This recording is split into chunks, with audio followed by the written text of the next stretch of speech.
Hey, what's up everybody? It's Flux, and this is going to be the real start of building this audio mangle box that we've kind of talked about and that I have going on with the How to Synth DIY project. Now, this is basically the easiest circuit in the whole thing. Very, very basic, no power involved. It's going to be literally just a few diodes, two transformers, some jacks, and a PC board, a little bit of wire. So the audio will be better in future videos. Unfortunately, my microphone is broke. I have a new one on order, and it should be here shortly. But anyway, so this is the passive ring modulator. Now basically what this does is it takes two input signals, multiplies them together, and then the output is the difference of the two. And you get these interesting sounds. Think the Dalek voice from Doctor Who. That's a ring modulator. So what we have here is when you order this kit, you can order it as either 1/4 inch mono jacks or 3.5 millimeter mono jacks. These are the 1/4 inch. So if you want to make this for, like, let's say running guitars through, or 1/4 inch synthesizers, you're going to want to do it with a 1/4 inch. If you want to build this project with 3.5 millimeter, which is what I'm doing, you'll use obviously 3.5 millimeter jacks. There's no difference. I mean, you can certainly use adapters. So if you wanted, you could build with the larger jacks and then just stick little adapters in there. I have one around here somewhere, I don't know. So you could certainly, you know, just do this and then plug 1/8 inch into it that way. But for what I'm doing, I use 3.5 millimeter more often than anything. Because of my modular, my Eurorack modular. So I'm going to stick to this size, and of course if I want to go up in size, I can do that. I may even add an input and an output 1/4 inch at the end, you know, at either side, so that if we decide we want to use a different size, we can adapt it right on the panel. Now again, this is the passive ring mod, and this is going to basically be going into this box. Okay, now all of this can be purchased over at Synthrotek. I'm not going to really be doing anything with this box today. This is going to come into play later on when we decide exactly where we want the jacks and where we want to mount everything. So let's go ahead and check it out. So we've got our little input output jacks here. We've got our wire, awesome pin to make your backpack look so much cooler. And we have our diodes. This is the visual BOM, or bill of materials. So a BOM, BOM. These bill of materials will let you know exactly what you need and what's involved in each circuit. This one is extremely straightforward. So we're going to take the PC board out here. Let's take a look at it. Okay. And the idea is basically we're just going to set the transformers in here, solder it up, and set the diodes in there, solder them up, and do the jacks. Now the jacks are going to be on wiring, and I'm going to leave a little extra wire on them so that I can decide later exactly where I want to place them. So let's go ahead and take a look at this. You'll notice on the transformers, see if you can see this, it has a P on it. Now that's going to be on the circuit board as well. See if you can see that. There's a P on the circuit board. There's a P and an S side. So you want to have the P on the P side and the S on the S side. Let's go ahead and do that now. You want to bend all these pins so that they go in the holes.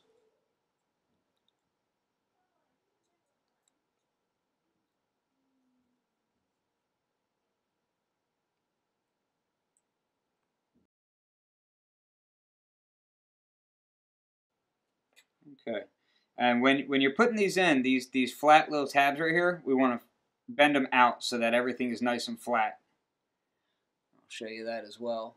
So you want those flat. That way it fits nice on the board.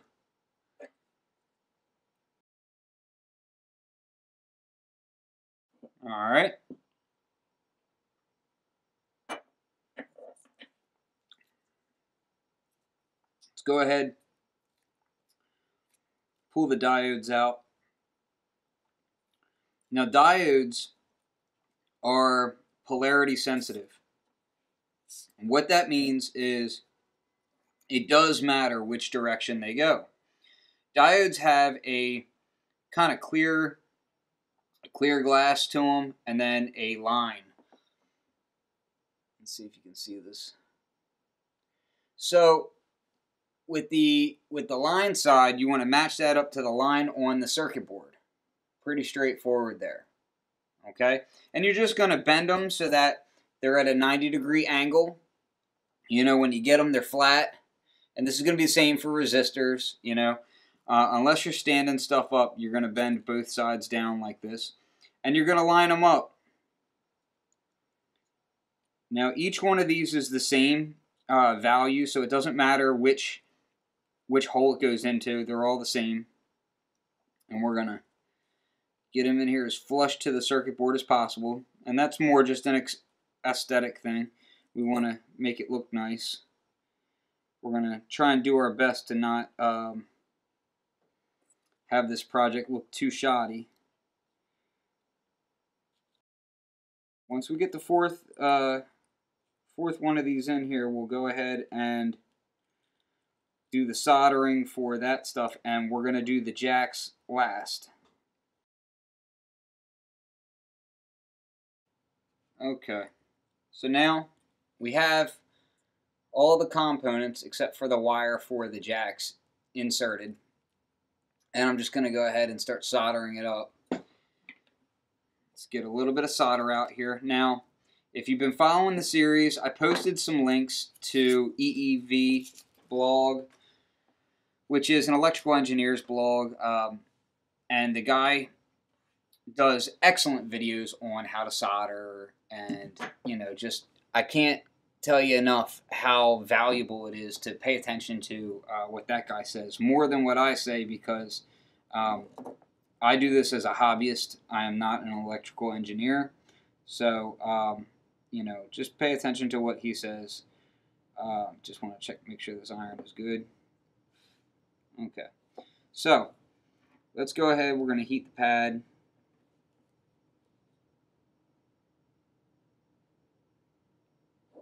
Okay. Now I do have a third hand over here that I can use. I may or may not use it.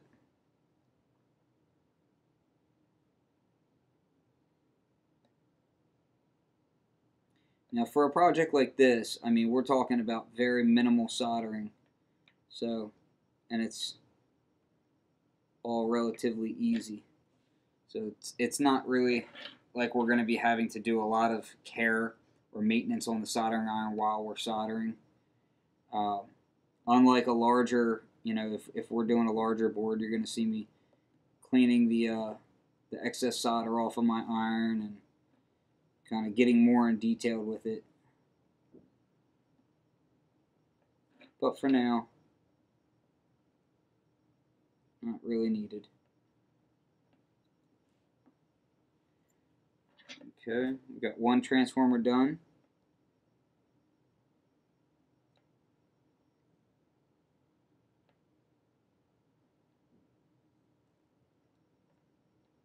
Doing diodes now.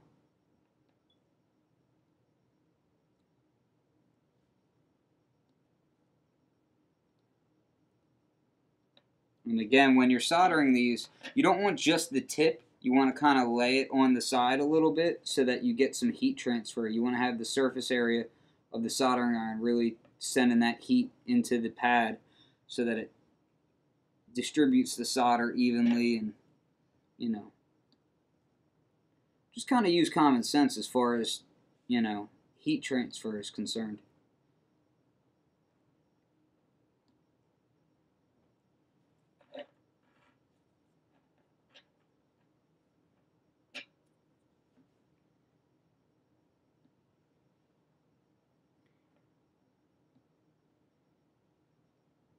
Now you don't need to use a whole lot of solder. When you're doing this, you really just want to make sure it covers the joint well, and it bridges between the pad and the lead.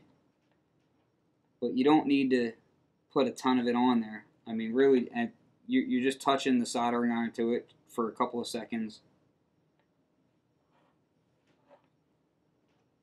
Hopefully you can see this in the camera. You know, I'm my own cameraman right now, so you have to bear with me.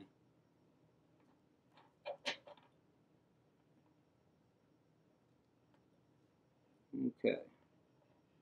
Now, a way to look for cold solder joints is if it looks kind of bubbly.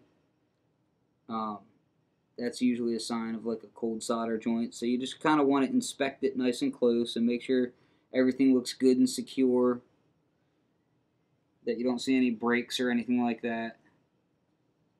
And this looks good. So now what I'm going to do, put this back inside of here. Alright, I'm going to snip these extra leads off. I have my snips. You know, you can get these anywhere. Just little.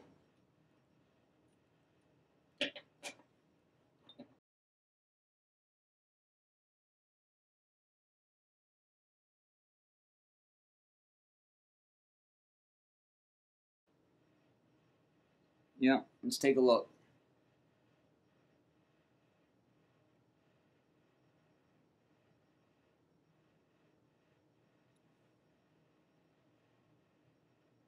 See if I can get that thing to zoom in. Okay, so now that's basically it for the ring modulator. We just need to add these jacks. Now, again, because we're putting it into another case, we're going to leave some extra lead wire on here, and we're not exactly sure where everything is going to be placed yet. I kind of drew some rough diagrams as far as what I was thinking about for signal flow. And basically, I'm thinking right now I'm going to have the ring modulator to be the first module to go into, then possibly the dirt filter, then the delay, then the chaos NAND. But I may change that as we go. And it's going to be modular anyway, so we're going to be able to, you know, change up how we want this thing to go anyway. We're going to do this however we want. That's the fun of doing do-it-yourself projects, is it's up to you to decide what you want to do. So we have 3 jacks, so we're going to cut 6 wires.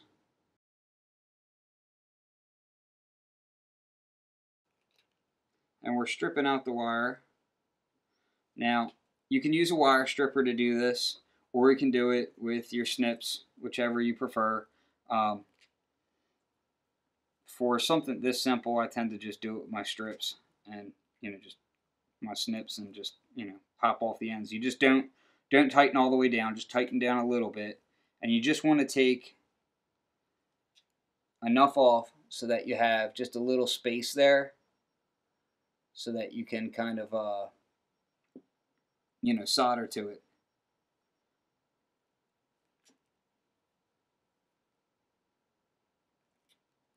You don't want to have too much taken off, because if you have too much taken off, it can allow for the wire to get more brittle when it moves around, and it can cause shorts, and just don't do it. Try not to forget your bourbon.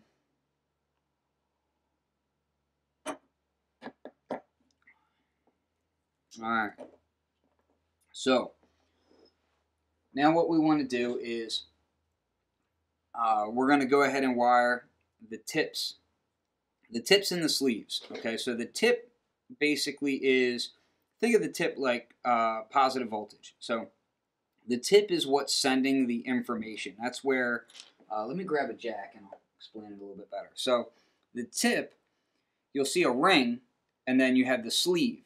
Okay, so the tip, this is where the voltage is actually going through. The sleeve is actually just a ground. And if you don't have a ground, that can cause problems as well. Because electricity is always think of electricity flowing in basically a circle. So we want the tip to be our positive, and the sleeve is basically our negative. So, or a tip can be in, and our in and our out. The thing to remember on here is on these boards, it's very small print, but we have S and T. S and T. S, T. S, T. Okay? Now the S stands for the sleeve, and the T stands for the tip. The way you can see easily which is tip and which is sleeve on here is the tip is going to be the pin that is, physically connected inside to the little zigzag piece of metal. That is, when you insert a cable, you'll see that it's actually touching this piece. Hopefully you can see this. I hope I didn't set up too much light, but right there, you can see that the tip is actually connecting to that. The sleeve is the opposite one. What I'm going to do first is I'm actually going to go ahead and solder to the board first. I'm going to do it this way because I think what I'm going to do is I'm going to mount the board on standoffs so it'll sit like this. So we'll just solder it up just like so. Now I'm going to use the third hand to do this so it'll hold it up in place.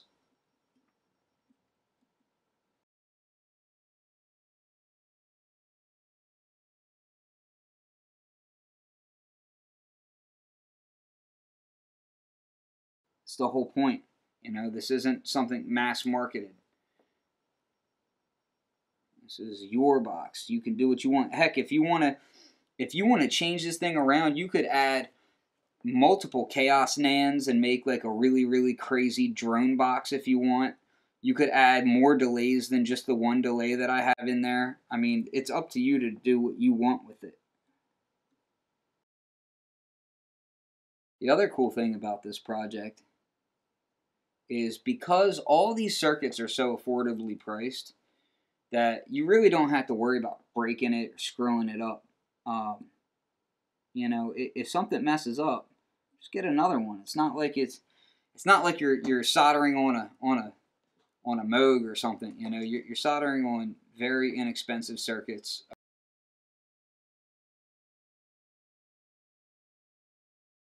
And go to the tip here. And what I like to do is I like to just kind of hook the wire in here a little bit. So we just get it hooked on there just a little bit, makes it easy.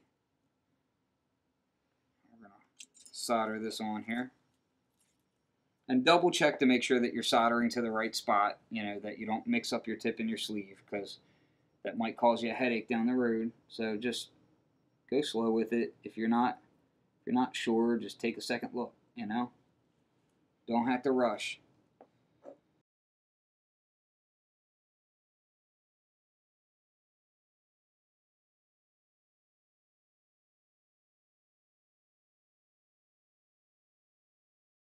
While we're doing this, I'll also let you know that these circuits, they're very simple and straightforward. And of course, you can build them 9 volt. You can build them for Euro rack modular. I kind of like to recommend people that if you're interested in getting into modular synthesis, build a couple of these modules and play around, because you could build them out for 9 volt and it'll give you the same idea as working on an actual modular synthesizer, and you can see if you like that workflow. And then if you like it, go ahead and get yourself a Euro rack case. Synthrotek sells cases as well, so definitely check that out. So I'm gonna pause the video and then we'll come back and we'll hear how this thing sounds. But how ridiculously simple is it to build this, This is why you should not be scared of getting into synth DIY. It's that simple, This is not something that took a lot of time, and just very easy. Okay, so we're back here. Hopefully everything sounds okay.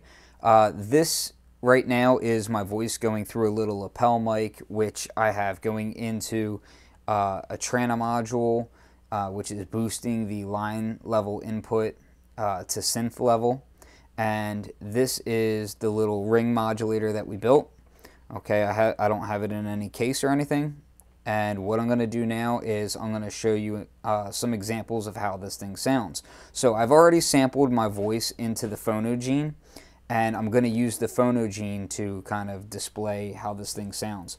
So the first thing that you do is on here, you're going to see where it says input. We're going to take our input jack.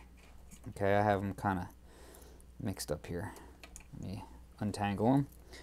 So we have the input jack here, and it is going, here we'll take that. Okay, so input is coming from the output of the phonogene, and then output is going to go straight to this mixer here, and that is going through the microbrute, which is going back to what you're going to hear. So let's take a listen to what we have right now. Let's bring this over here.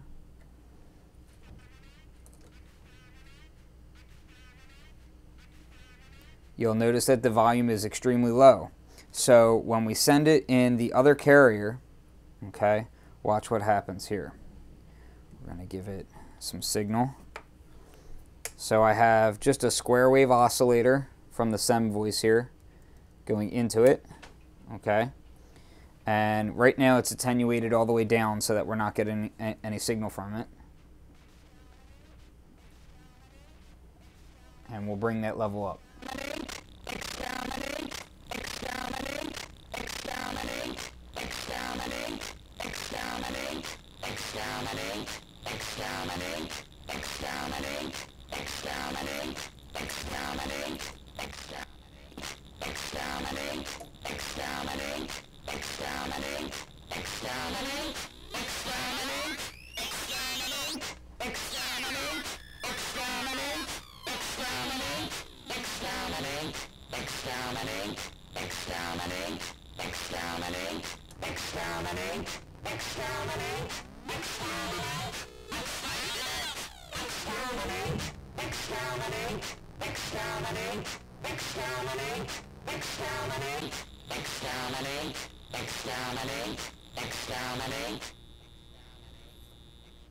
Okay, so as you can hear, we get that Dalek sounding voice.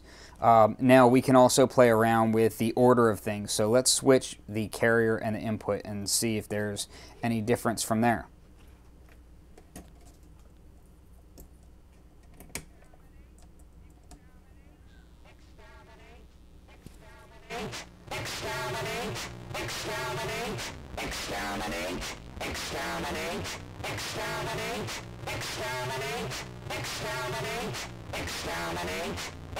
And of course we can adjust how much level we're getting of the oscillator.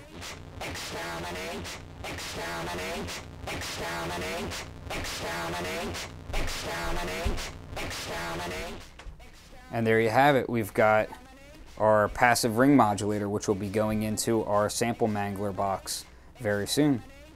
Stay tuned at fluxwithit.com. Peace.